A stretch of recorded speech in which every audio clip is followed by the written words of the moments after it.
Oleh karena itu saya kira hal-hal seperti ini mestinya pemerintah jangan lagi kemudian kebobolan. Bisa-bisanya orang seperti ini masuk pengurus MUI. Nah, ini juga membuktikan bahwa MUI memang betul-betul hampir tidak bisa menyaring orang-orang yang dimasukkan menjadi pengurus. Bayangkan kalau kadrun-kadrun pekop kayak begini masuk menjadi pengurus MUI, bagaimana nasib umat, terutama kalau orang-orang yang modelnya sudah seperti ini. Ini sebenarnya sudah bisa langsung ditindak, karena kalau dibiarkan terus-menerus sangat berbahaya, sangat berbahaya. Bisa-bisanya dia menenteng senjata lalu kemudian mengeluarkan ayat melegitimasi apa yang dia provokasikan ke masyarakat, seolah-olah bahwa orang yang berbeda dengan dirinya itu halal. Ini kan sangat biadab, sangat kurang ajar, dan sekali lagi ini adalah pola-pola khawarij. Yang waras tidak boleh mengalah terhadap mereka para pencoleng-pencoleng agama yang menjadikan agama sebagai alat politik. Assalamualaikum warahmatullahi wabarakatuh. Om Swastiastu, Namo Buddhaya, salam kebajikan. Kembali bersama Tolang 9 dari Buta Panditalopi Kabupaten Bulukumba. Sahabat-sahabat Tolang 9 dimanapun juga berada. Ada satu video yang begitu sangat viral, di mana ada 4 orang yang sedang menenteng senjata dan membangun narasi yang kalau kita dengar narasinya ini mengejutkan. Hanya saja videonya ini tidak akan saya tampilkan karena menurut saya video ini memang harus disensor sebenarnya. Sebab ini merupakan provokasi yang nyata ada di negara kita. Dan kita tidak tahu seperti apa sikap polisi. Apakah polisi bisa dengan tegas menindak orang ini. Dan bayangkan kalau di dalam pernyataannya itu dia mau membunuh seluruh orang musyrik katanya. Nah, pertanyaannya kemudian yang masuk dalam kategori musyrik di dalam pikiran mereka itu siapa? Sehingga saya lebih tegas mengatakan bahwa sesungguhnya orang-orang ini semua adalah orang yang memiliki paham khawarij, yang sepertinya memang hanya menganggap dirinya yang paling benar, dan yang lainnya itu kalau tidak sesuai dengan apa yang menjadi paham yang dia pahami, dianggap salah dan halal darahnya untuk dimatikan. Inilah bahayanya kalau orang terpapar dengan paham-paham radikal. Pada posisi inilah saya kira pentingnya moderasi beragama, sahabat. Bagaimana supaya moderasi beragama itu betul-betul dibumikan di seluruh elemen bangsa, terutama orang-orang yang rentan terpapar dengan paham-paham ekstrim radikal. Nah, salah satu contohnya ini. Dan setelah di tracking, ternyata orang ini adalah pengurus MUI salah satu kabupaten di Jawa Barat, dan bahkan termasuk pengurus masjid Al-Abrar. Oleh karena itu saya kira hal-hal seperti ini mestinya pemerintah jangan lagi kemudian kebobolan. Bisa-bisanya orang seperti ini masuk pengurus MUI. Nah, ini juga membuktikan bahwa MUI memang betul-betul hampir tidak bisa menyaring orang-orang yang dimasukkan menjadi pengurus.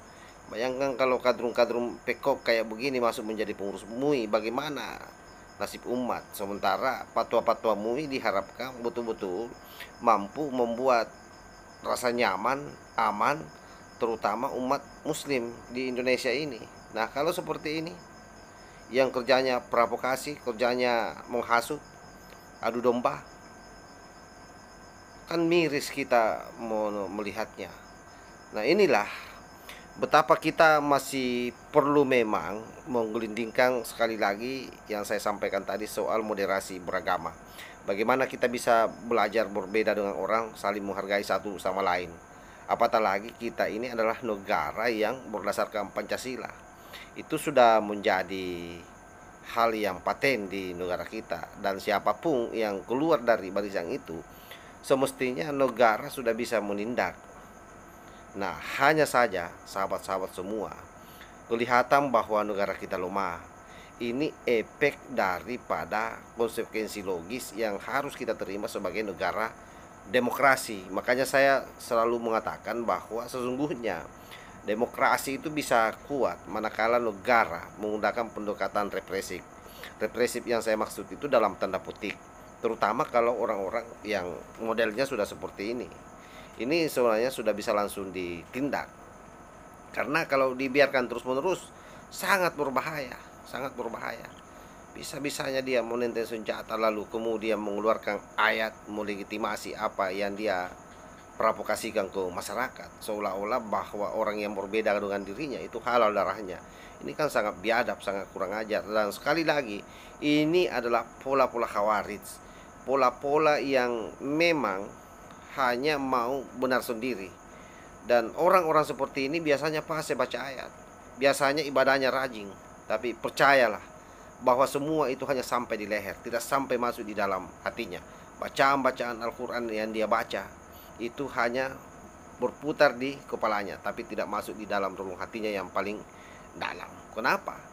Karena itu tadi, dia masih memiliki kebencian terhadap orang lain. Jadi jangankan terhadap agama lain, terhadap orang muslim sendiri yang tidak sepaham dengan dia, di matanya itu kafir, musyrik. Ya, coba. Ini kan kedangkalan dalam memahami agama. Dan saya bisa pastikan rata-rata orang-orang seperti ini adalah orang-orang yang datang tidak dari sekolah-sekolah yang berbasis pesantren.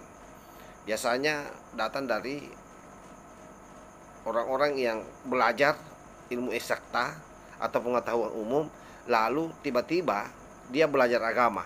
Disitulah dia mudah terdoktrin. Makanya kalau kita perhatikan, hampir seluruh orang-orang yang terlibat masuk di dalam jaringan teroris itu mereka datang dari sekolah umum. Bukan berarti kita menafikan sekolah umum, itu saya kira sangat penting.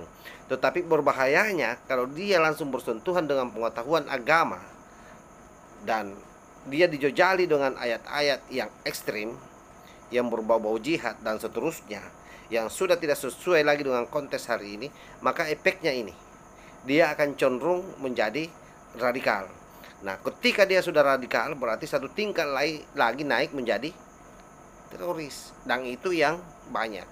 Oleh karena itu, terakhir saya mau sampaikan kepada seluruh sahabat-sahabat, bahwa hal yang paling penting adalah bagaimana orang-orang yang ada di sekitar kita diproteksi, terutama anak-anak muda. Karena anak-anak muda ini yang rentan terpapar. Sekali lagi, hasil daripada penelitian yang dilakukan oleh BNPT, 83% itu potensi anak muda terpapar dengan paham radikalisme. Kenapa? Karena mereka melakukan sistem rekrutmen kaderisasi itu melalui media sosial. Itu yang mereka jadikan inkubator untuk membangun kader. Karena itu kemudian menjadi rentang seluruh orang terpapar oleh paham ini.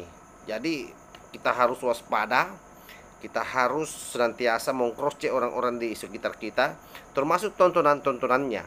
Karena dengan mudah mereka masuk di ponselnya. Wallahul muwaffiq ila aqwamit thariq. Wassalamualaikum warahmatullahi wabarakatuh. NKRI harga mati, Nusantara milik kita.